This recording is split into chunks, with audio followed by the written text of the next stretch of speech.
Juan Kapitulo 6, versikulo 35. Si Jesus miingon kanila, "Ako mao ang pan nga naghatag sa kinabuhi. Ang muari kanako dili nagayod gutomon, ug ang mutuo kanako dili nagayod uhawon." Ang mga puno Pan sa kinabuhi. maglikon unta sa mong pagtuo ug gagaka kami sa pagtuman sa imong mahal nga kasuguan.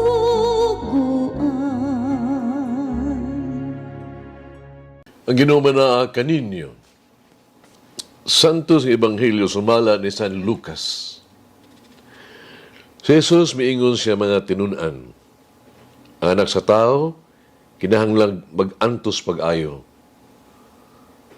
o isalikway sa mga punuan sa mga Hudiyo o sa kadagkuan sa mga pare o sa mga tutudlo sa balaod. Patyon siya o banhawon sa ikatulo ka adlaw. Mingon siya sa tanan, kung may buot mo sunod ka nako, kinahanglan magdumili siya siyang kaugalingon, magpasan siyang krus sa tanang adlaw, ug mosunod ka nako. Kaang buot magluwas siyang kinabuhi, kawad-an hinuon niini, apan ang kawad-an siyang kinabuhi, tungod ka nako, magluwas niini. Aduna ba'y makuha ang tao kung maiya ang tibuok kalibutan apan mawala ang iyang kinabuhi? Wala gayon. Ang Ebanghelyo sa Ginoo. Pasalamati ang Ginoo kay siya maayo, ang iyang gugma mulungtad hangtod sa kahangturan. Pasalamati ang Diyos sa tanang mga Diyos, ang iyang gugma malungtaron.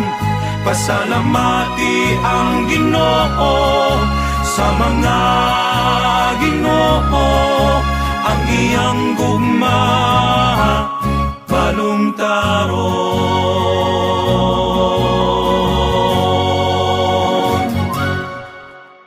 Kung dunay buot mo sunod ka nako, kailan magdumili siya siyang kaugalingon, ni mapasan siyang krus adlaw-adlaw, ug mosunod ka nako.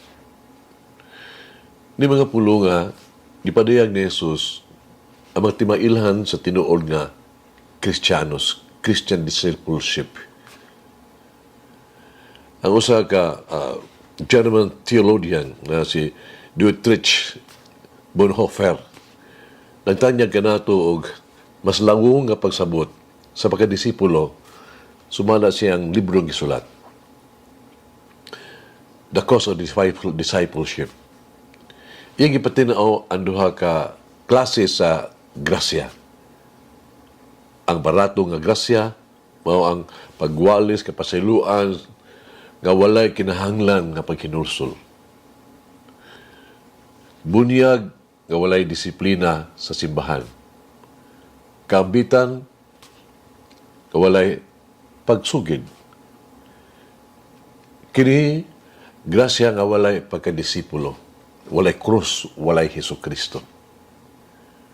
Ang mahalon nga grasya, murag ang bililhon nga grasya, mo ang tawag ni Kristo diin gibiyaan sa disipulo ang iya mga iyang pukot ug misunod kaniya. Kini mahal tungod kay kini nagkondinar man sa sala. Kini nagpugos sa usa ka tawo sa pagpasakop sa yugo ni Kristo ug pagsunod kaniya. Kini grasyaha tungod kay si Jesus nag-ingon, ang akong yugo masayon, nga ako ang parasunon gaan. Dili ba kasagaran ang unang pipila ka mga lakang sa pagsunod kang Kristo maong labing lisod nga kabuluhaton? Dili ba kini usa ka dako nga desisyon sa bag-o sa pipila kung maagi sa kinabuhi? Kanang gitawag na itong metanoia, the change sa paghinusol, the change of heart. Pagbag-o sa unahuna sa kasing-kasing. Nakanunay na itong giunya-unya o gilikayhan. Lisod man na. Apan, ang katingad-an sa gayon nga kita gani no, sa katapusan, magkahukom na gyud pagpasan ni ana cross. Kini dili mahimo nga ingon ka bugat ang palas-unon sa tanan. Sa pagkatinuod, ano na kini dili matukib nga kalipay nga atong masinati samtang kita nagsunod ni Kristo. Bisan pa, nga adunay mga gitawag to kalisdanan, bumps o mga libaong ba sa tuang matagamtaman sa pagsunod ni Kristo. Busa ang pagsunod nato ni ining pagsugod nato ni ining panahon sa Kwaresma. Di nato limitahan ang ato ang kaugalingon sa pagpuasa lang gikan sa pagkaon o pila ka mga matang sa pagkaon nga atong giganahan. Palitan sa noodles, chocolate, pizza, ugod sa paniha, no? Ug gikan sa mga butang nga sobra sa ato ang sa natong gibuhat, no? Control sa Facebook, shopping, pagtanaw, kini di lang kutob ana. Kini kung unsa ang ipahinumdum ka nato sa basahon ni Samuel. Dalipay ba ang Ginoo sa mga halad nga sinunog o sa mga halad maingon sa pagtuman sa sugo sa Ginoo? Ang masinugtanon, mas maayo pa kay sa halad ang pagsugot sa kabubuton sa Dios. Sa atong tanawon pag-ayo, kung unsa ang bahina sa atong kinabuhi, ang kinahanglan ni anang gitawag tog metanoia, change of heart o kausaban. Dili maayo kang batasan na kinahanglan natong biyan, mga biyaan ba, bayon, mga saad nga lisod tumanon. Obligasyon nga kinahanglan natong tumanon. Pasano nato kini mga cross, panuban sa pahiyong sa tuang naong, tungo kay nga tuang nasabtan nga ang sekreto. Ang yugo ni Jesus sayon ng iyang plus-unon gaan. Magampo kita. Hugmaong Diyos sa sagradong panahon sa Kwaresma, paduula ako kanimo. Pag-andam usa ka lugar sa kuang balay, so kasing-kasing alang sa kahilom o mag-inusara.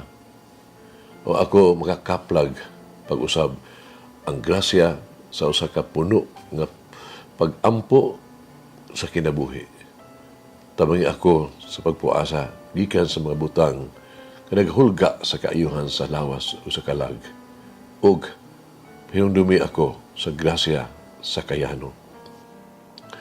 Padakang ako ang kasing-kasing ano ako makahatag sa panginahanglan o pagbuhat sa ingon, pagkaplag pag-usab sa grasya sa pasalamat o pagkabihatagon.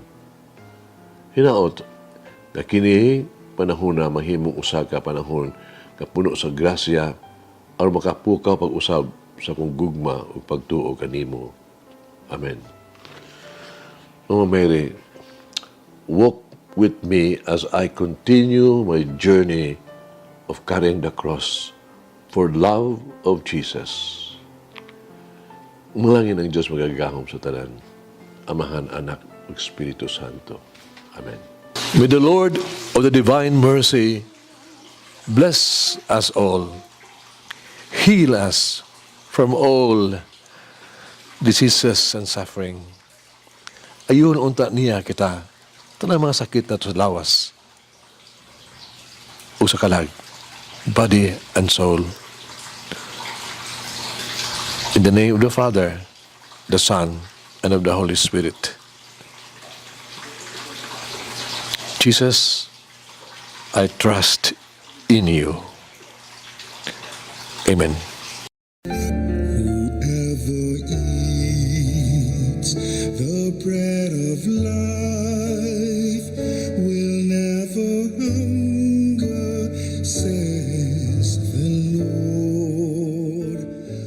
Kay galaan inyong nabati ang pagpaambit ug hamubong pamalandong sa pulong sa Dios pinaagi sa tulumanon. Pan sa kinabuhi nga gidumala ni Monsignor Daddy Silva. Hangtod na usab sa sunod higayon, daghang salamat. The bread of life.